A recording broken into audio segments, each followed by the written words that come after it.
Subscribe कीजिए the special teacher channel को और इस बेल आइकन को दबाएं हमारे लेटेस्ट वीडियो सबसे पहले देखने के लिए। एवरीवन, मैं सलोनी गुप्ता आपके अपने चैनल द स्पेशल टीचर में आप सभी दर्शकों का स्वागत करती हूँ।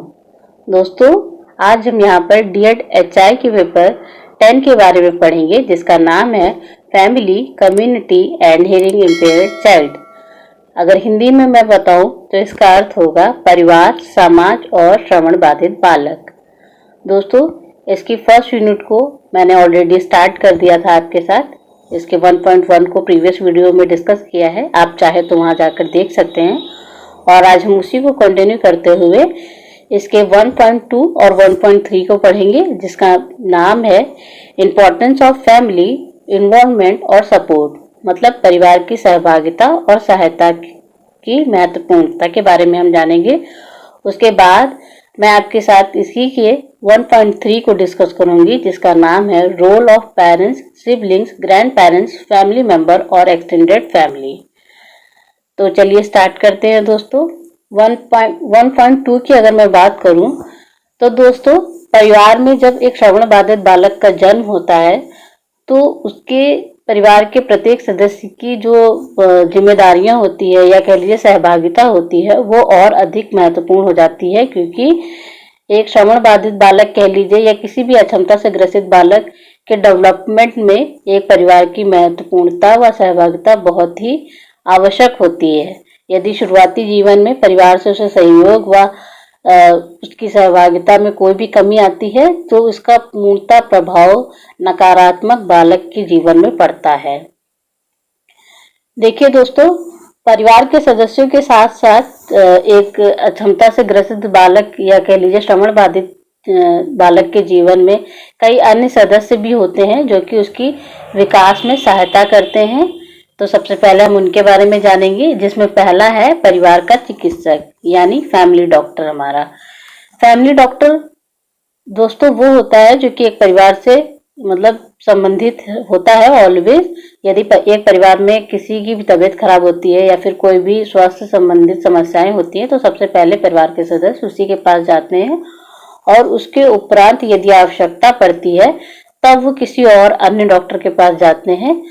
तो यहाँ पर परिवार के जो चिकित्सक होते हैं उनकी भी एक अलग महत्वपूर्ण भूमिका होती है। दूसरा पॉइंट है आया व केयर टेकर। दोस्तों, यदि माता पिता वर्किंग है या फिर परिवार के सदस्यों के पास इतना समय नहीं है कि वो बालक को पूरे टाइम उसकी देखभाल कर सके, तो ऐसी स्थिति में आया व केयर टेकर जैसे व्यक्तियों को वो रखते हैं ताकि वो बच्चे के ऑल टाइम केयर कर सके। मान लीजिए कि एक कपल है जो कि जॉब पे जाता है और उसका बच्चा जो है वो हियरिंग इम्पेयर्ड है, तो उससे संबंधित जब तक उनके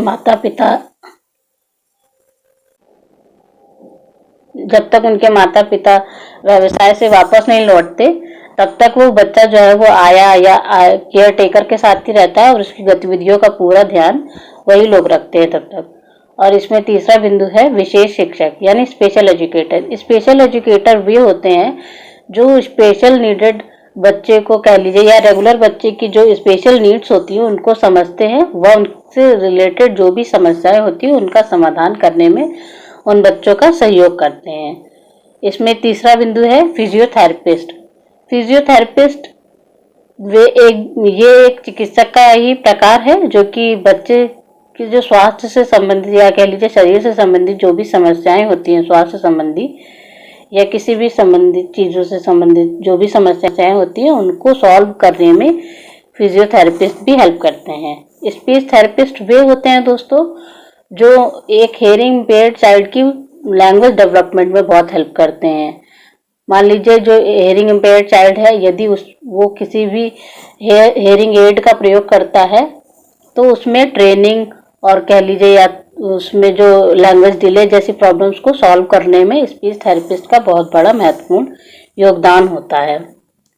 और इसमें मनोवैज्ञानिक की भूमिका सबसे महत्वपूर्ण होती है, क्योंकि एक मनोवैज्ञानिक ही जो है वो मेंटली रूप से फैमिली मेंबर्स को सपोर्ट करता है और उस बच्चे की जो मेंटली स्टेज हो जाती है, हीन भावना से ग्रसित हो जाता है जब वो चीज़ों को नहीं समझ पाता या उससे रिलेटेड जो भी साइकोलॉजिकल प्रॉब्लम्स होती हैं उनका समाधान एक मनोवैज्ञानिक करता है। और मनोवैज्ञानिक की निर्देश व परामर्श के साथ ही जो पेरेंट्स होते हैं वो इस चीज़ को समझ पाते हैं कि साइकोलॉजिकल बच्चे पर उन चीज़ों का क्या इफेक्ट हो रहा है, यदि हम उसके साथ हीन भावना रख रहे हैं या हम उसे सपोर्ट कर रहे हैं तब। तो ये सारी चीज़ें एक साइकोलॉजिस्ट ही समझा पाता है। ऑडियोलॉजिस्ट की अगर मैं बात करूँ तो स्पीच डेवलपमेंट या लैंग्वेज डेवलपमेंट में एक ऑडियोलॉजिस्ट की महत्वपूर्ण भूमिका पाई जाती है।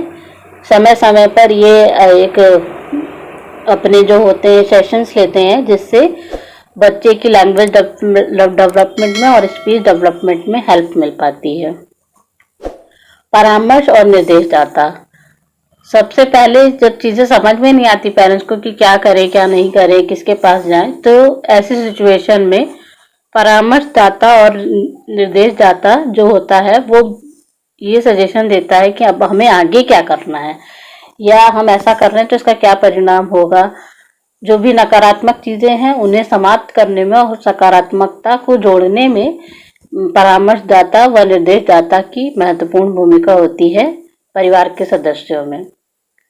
तो ये सारे व्यक्ति जो हैं वो श्रवण बाधित बालक के जीवन में जुड़े तो होते हैं लेकिन ये परिवार के नहीं होते, लेकिन उसे सपोर्ट जरूर करते हैं।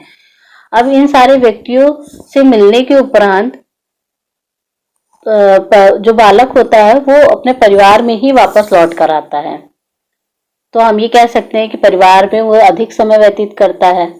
लेकिन तो यदि अगर परिवार के सदस्य सहयोग नहीं देंगे या सहायता नहीं देंगे तो वो बालक इन सारे व्यक्तियों से नहीं मिल पाएगा और अपनी डेवलपमेंट को नहीं कर पाएगा और मुख्य धारा में उसका प्रवेश नहीं होगा।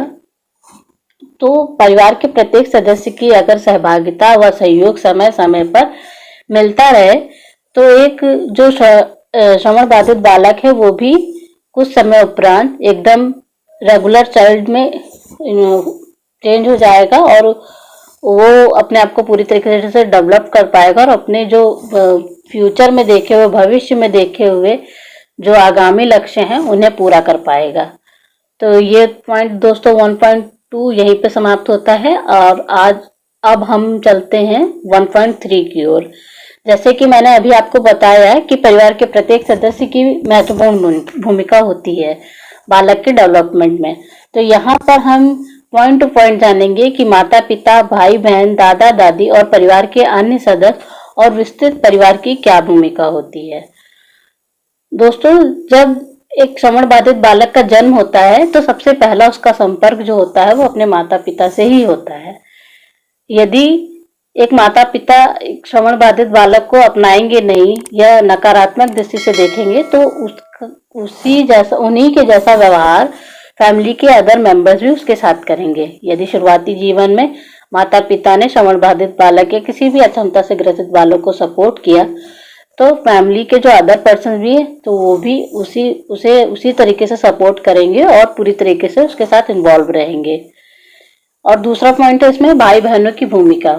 दोस्तों, जब मान लीजिए एक परिवार में 3 बच्चे हैं और उनमें से एक बच्चा जो है वो स्पेशल है या कह लीजिए एयरिंग इम्पेयर्ड है, तो हो सकता है कि उन दोनों के बीच में हीन भावना आ जाए। तो ऐसी हीन भावना ना आ पाए तो उसको समाप्त करने की जिम्मेदारी होती है माता पिता की।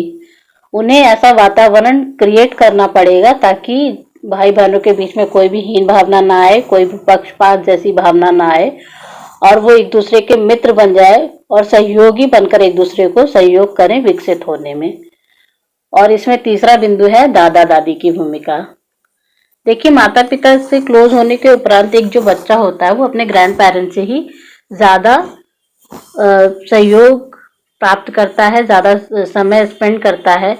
हम ये भी जानते हैं कि इंडियन कल्चर में जो फैमिली में जो ग्रैंड पेरेंट्स होते हैं उनकी इम्पोर्टेंस बहुत अधिक होती है क्योंकि वो बच्चे को बहुत माइनर से माइनर चीज़ें जो होती है वो बड़ी आसानी से सिखा देते हैं। क्योंकि वो टाइम स्पेंड करते हैं और जितना टाइम हम बच्चे के साथ स्पेंड करेंगे वो चीज़ों को उतनी आसानी से समझ सकेगा और सीख सकेगा। और हमें वो फॉलो भी करते हैं, बच्चे जो होते हैं हमें फॉलो करते हैं। तो जब एक बच्चा अपने ग्रैंड पेरेंट्स को फॉलो करता है, चीज़ों को करते हुए देखता है, तो वो भी उसी तरीके से करने की कोशिश करता है। तो चीज़ों को सिखाने में या प्रोत्साहित करने में या फिर उसकी जो कमियां हैं वो एक पॉजिटिव वे में बताने में एक दादा दादी की भूमिका अधिक हो जाती है, क्योंकि बच्चा जो है वो समय अधिक व्यतीत करता है अपने दादा दादी के साथ। परिवार के जो अन्य सदस्य होते हैं, मान लीजिए माता पिता हैं, और वे बच्चे को, जैसे कि अन्य सहायक व्यक्ति होते हैं, जैसे कि मैंने अभी बताया स्पीच थेरेपिस्ट या साइकोलॉजिस्ट, उनके पास समय समय से सेशंस होते हैं तो उनके पास ले जाते हैं। लेकिन एक समय ऐसा भी आता है कि माता पिता मान लीजिए कि वहाँ नहीं जा सकते या फिर कोई भी प्रॉब्लम आ गई है, तो ऐसे में अन्य सदस्य उनकी सहायता करते हैं कि चलिए आप नहीं ले जा पा रहे हैं तो मैं, जो बच्चे के चाचा जी हैं या फिर कह लीजिए चाची हैं, तो वो बच्चे को लेके चली गई सेशन दिलाने के लिए।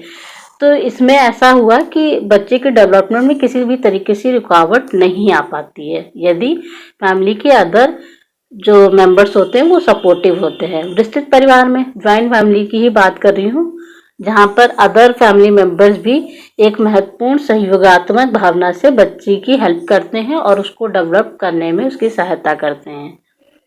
तो दोस्तों, आई होप सो आपको ये सारे पॉइंट समझ में आए होंगे, 1.2 और 1.3। यदि आपको इससे रिलेटेड कोई भी समस्या है जो मैंने अभी आपको समझाया, तो आप मेरे कमेंट सेक्शन में उससे पूछ सकते हैं, और इसके नेक्स्ट पॉइंट को नेक्स्ट वीडियो में मैं आपके साथ डिस्कस करूंगी। Thank you so much.